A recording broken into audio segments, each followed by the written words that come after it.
Hi, everyone. Sarah here. I want to talk to you today about the concept that every behavior and recognize and realize that we give behaviors labels, right? We are the ones that attach and assign the labels of either good or bad or right or wrong. And that's usually the label that it receives. It's the easiest to be received, good or bad, good behavior, bad behavior. And this comes from when we were little and we were told that we were a good boy or a good girl, or we were a bad boy or bad girl. Bad boy, we don't do that. No, don't touch that.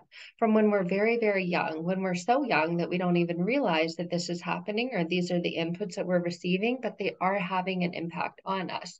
We're being told and learned by do this, and then we get labeled or assigned as bad. And we don't realize that it's the adults that are telling us it's the behavior or the outcome that could be bad that that adult perhaps is keeping us from harm. Don't touch the handle in the pan, even though that won't burn you, but it's connected to a hot stove because mommy or daddy are cooking dinner. Bad girl, don't touch that. And so we get connected to these labels.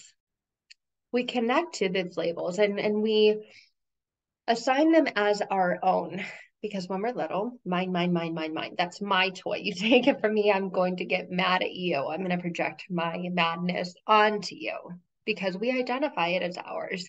And we don't understand consciously that we're receiving input and that input is shaping our identity. But I want you to just sit with the idea or the theory or the concept that every behavior you have, knowing that every behavior you have comes from beliefs that you have. Behaviors or beliefs become behaviors. So if you have a belief that you are a bad girl or bad boy, and that has shaped and formed your identity, your behavior is going to follow that because behaviors become beliefs or beliefs become behaviors. I keep flipping that. So beliefs become behaviors. If you have a belief that you're a bad girl, you're going to do bad things. But I want you to sit with every behavior actually has a positive intent. So let's go back to the cooking example. And this is one that I've seen even in my own experience with parenting, and one that I'm sure that I did when I was younger as well, because we all have common experiences, right? We all witness or experience people cooking for us, whether it was a parent or not. We were made a meal.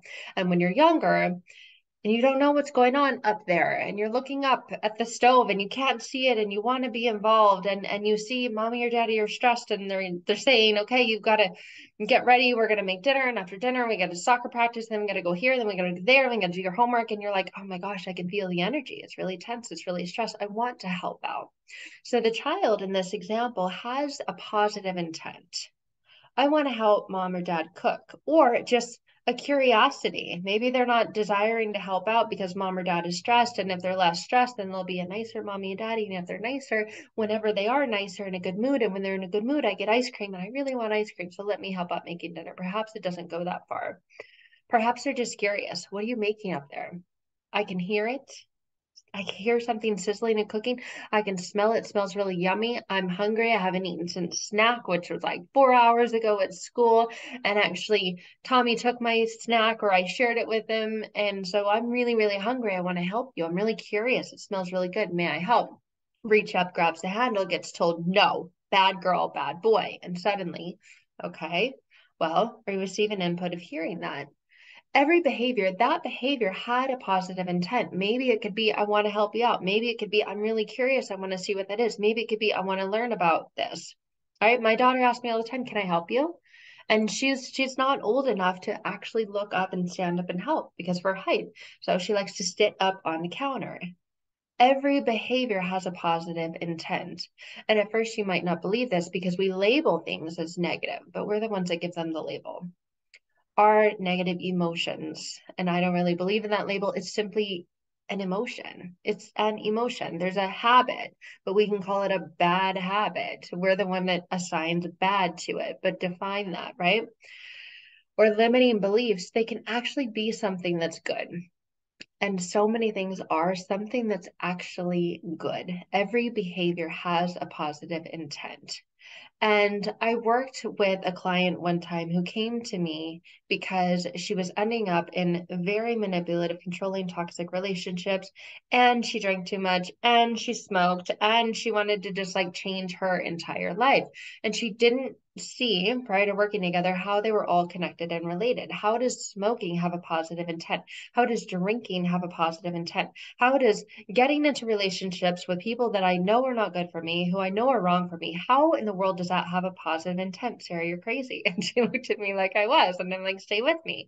And it was through the evolution of guiding her to really connecting internally and unconsciously with what was truly going on, how those behaviors were connected to her beliefs and how they truly did have a positive intent and how they were working for her good and connecting with something else that works for her in a much better way, because her desired outcome was to not smoke, was to drink just socially, but not every day like she was, even when she was home alone by herself, and especially when she was stressed out, and especially after she had an argument with the person that she didn't even want to be in a relationship with, but was. So, how are those all connected and related, and how do they have a positive intent? And I said, okay, let's do this. And so through our working together, she was able to see how the smoking gave her a break, allowed her, when, especially in the heat of an argument or when she was stressed out, it gave her relief. So the positive intent was she experienced relief. She experienced a sense of calmness, a break from the chaos. That's a positive intent, to get a break from the chaos. But the behavior it was linked and connected to was a habit that she didn't want anymore. She didn't like it. She didn't like the way she smelled. She didn't like the way that she looked. She would often go do it in secrecy and in hiding, except with the boyfriend. The drinking as well, positive intent. It allowed her to just numb out, to check out. She said it felt like there were earmuffs. Like I couldn't quite hear everything that was being said, and it felt so good. Because when I have to hear everything that's said, I process it, I overanalyze it. So the drinking almost numbed my ears so that I had less to process.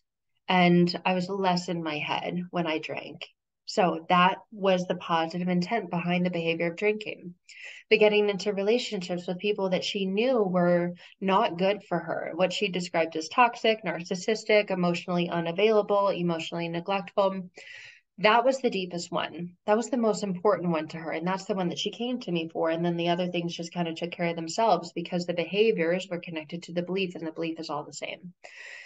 So, what she realized, the positive intent, when I get into relationships with people who I know are not good for me and who I'm really not attracted to and who I know I really don't want to be in a relationship with because they treat me like garbage, the positive intent is I can stay away from my greatest fear.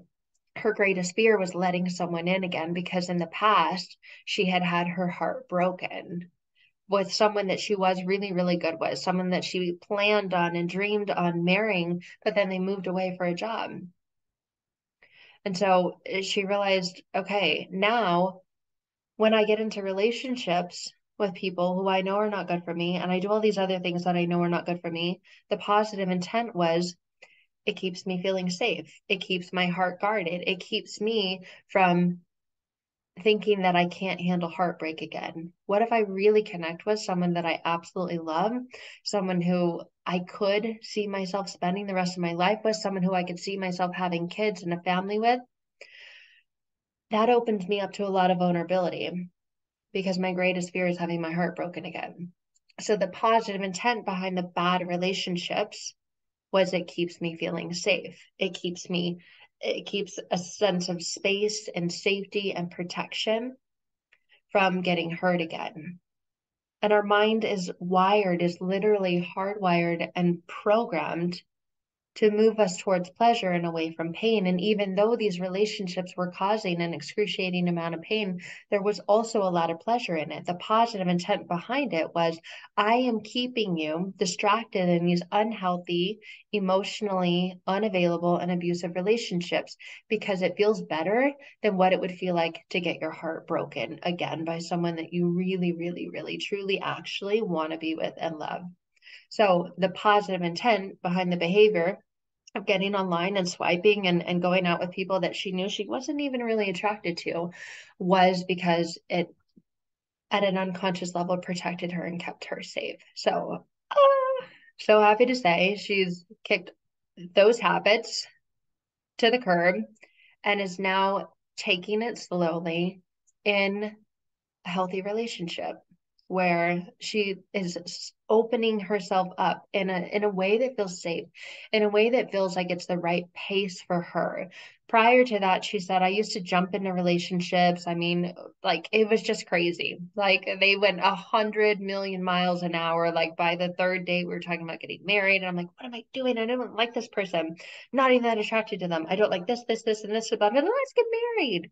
And now she said she's taking it slow, taking it easy. And that's all to do with really understanding that every behavior has a positive intent.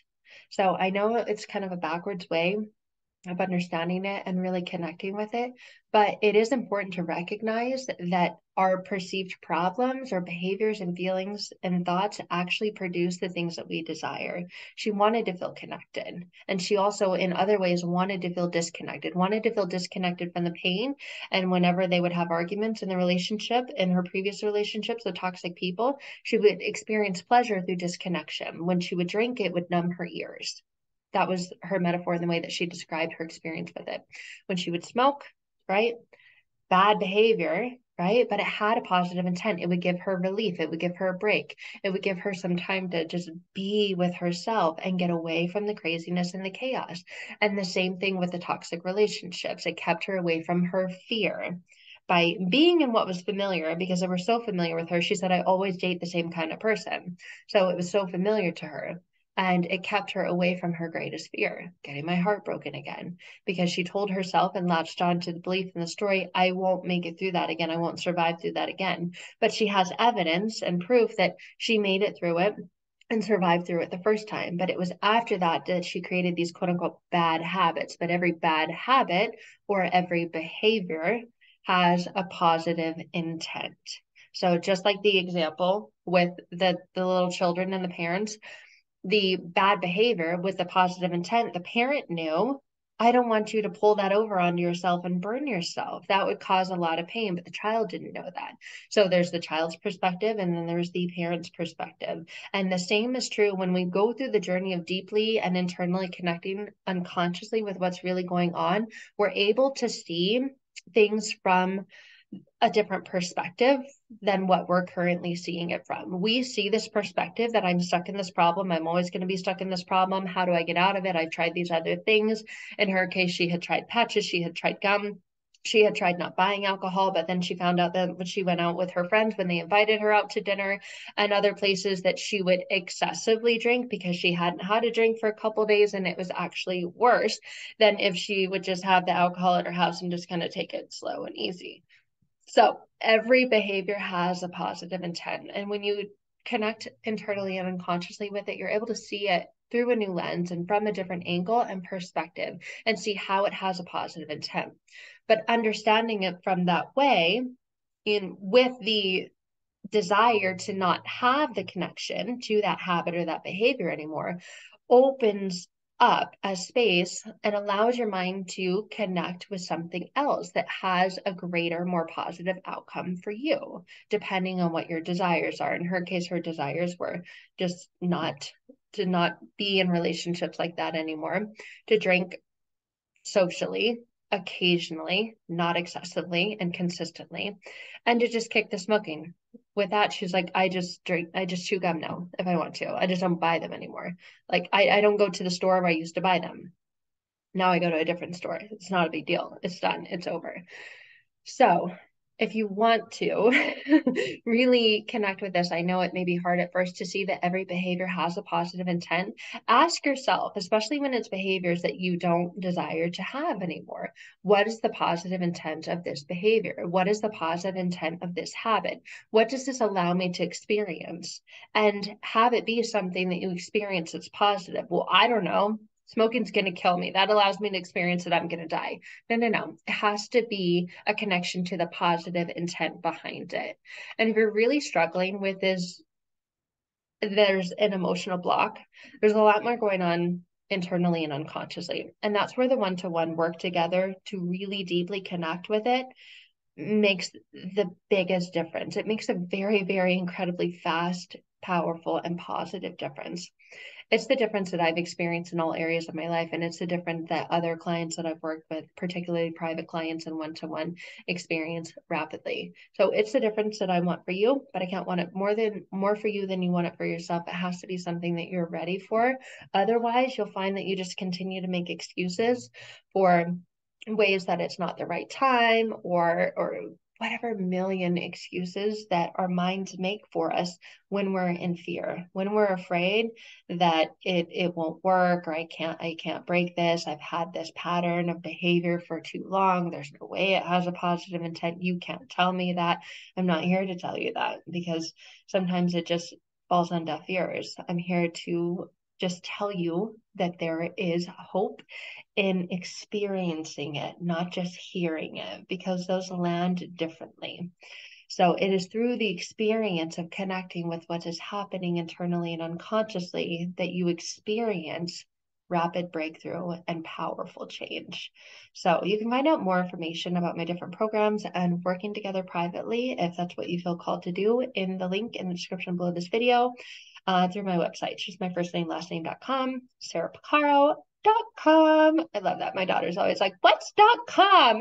And I laugh. I say, it's the ending of a website. So I love you guys. Mwah. Sending you all the love and all the juicy, wonderful, vibrant vibes your life.